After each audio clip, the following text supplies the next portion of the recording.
Bagong lahat, mukhang naigahan yung Lakers. Kaya gatasan ko na lang baka maubusan pa. Nakapagpuwersa ng Game 6 ang Houston Rockets after ng panalo nila sa Game 5, 99-93. Nausog ko pa ata yung LA. Lawayan ko na lang yung monitor kasi pumapasok na ngayon yung mga 3-point shot ng Rockets, 14 out of 40. Si Jabari Smith merong 22 points at nasa 4 out of 9. Talagang maganda yung nilalaro ngayon ng Houston. Dahil si Amen Thompson parang eclipse lang kung makatira sa beyond the arc. Meron siyang 2 out of 5, 16 points at 7 rebounds. Parang hindi napapagod yung Houston eh. Sa kabila naman, anyari dito kay Kennard. Parang nag-jogging buong game. 31 minutes, 0 out of 4 sa field, 2 rebounds, 2 assists at 1 point.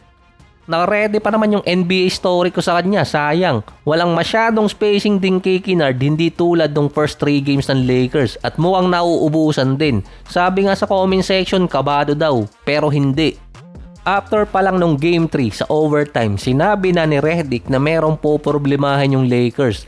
Dahil si Kennard hindi naman sanay maglaro ng 39 minutes per game. Sa kanyang buong karir, meron lang siyang 23 minutes per game. Pwedeng sabihin na bigla yung katawan niya.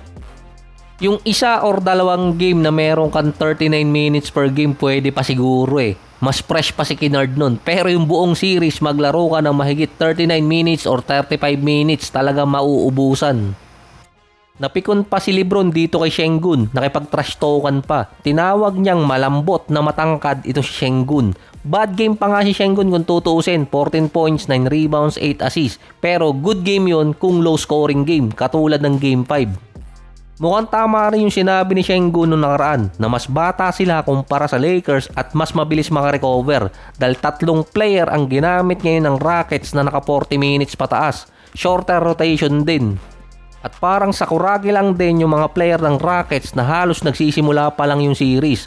Ang Lakers naman 6-man rotation ang ginamit kung tutuusin. Bukod sa starting 5 nila, ang tanging player na nakapaglaro ng more than 15 minutes ay itong si Austin Reeves. Meron siyang 34 minutes, 22 points, 4 rebounds, 6 assists. Consider pang bad game dahil 4 out of 16 mula sa field, 12 out of 13 mula sa free throw. Parang nagkalat pa nga si Reeves sa Game 5. Nasa 8 minutes ng 4th quarter, ang daming posesyong nakuha ng Lakers. Wala man lang ginawang play, makatira na lang. Mukhang delikado pa yung 1,000 ko dito sa series ha. Sigurado ng 3K, baka maging bato pa. Hindi nakatira masyado si Marcus Smart at Luke Kennard. Nalimit lang silang dalawa sa 11 attempts. Parang binabato na lang din ni Reeves yung mga pasa niya. Bahala na kung pumasok. Pero may rason naman eh, wala pa sa kondisyon, yun na lang. Si Kennard nag-a-average before ng Game 5 ng 18 points, 4 rebounds, 3 assists, 52 and 45 at nasa 39 minutes. Pero ngayon, pababa ang traction ng scoring nitong si Kennard. Base nga kay Charles Barkley na baka mausog pa to kapag hindi nanalo ang Lakers sa Game 5 at nagkaroon ng Game 6, mapapagod si Lebron. Naglaro si Lebron ng 39 minutes, meron 25 points, 3 rebounds, 7 assists. Siya din ang pinupuro ng depensa ng Rockets. At mukhang nawala yung legs nitong si Lebron dahil 0 out of 6 siya mula sa beyond the arc.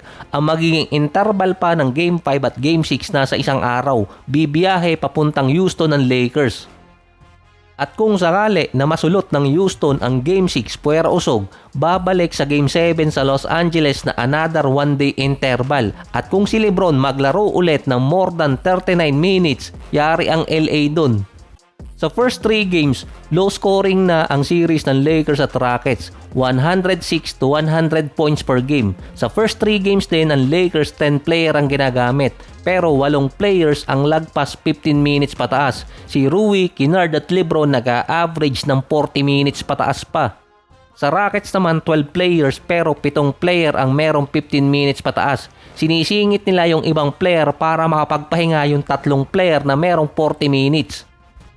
Bukod dito si Kevin Durant na, andun si Sengun, Thompson at Jabari Smith. Sa Game 3 pa lang nakita na nagkakaroon na ng fatigue yung Lakers. Nag-choke lang talaga ang Rockets noon sa last play. Sa last 2 games kasi na nanalo ang Rockets, halos sinasabayan ng Lakers yung Houston sa shorter rotation. Nag-a-average pa rin si Lebron na mahigit 35 minutes per game. Ganun din si Kennard at si Marcus Smart. Si Bando hindi maipasok, na better defender naman siya pero hindi ganun kaganda ang offense.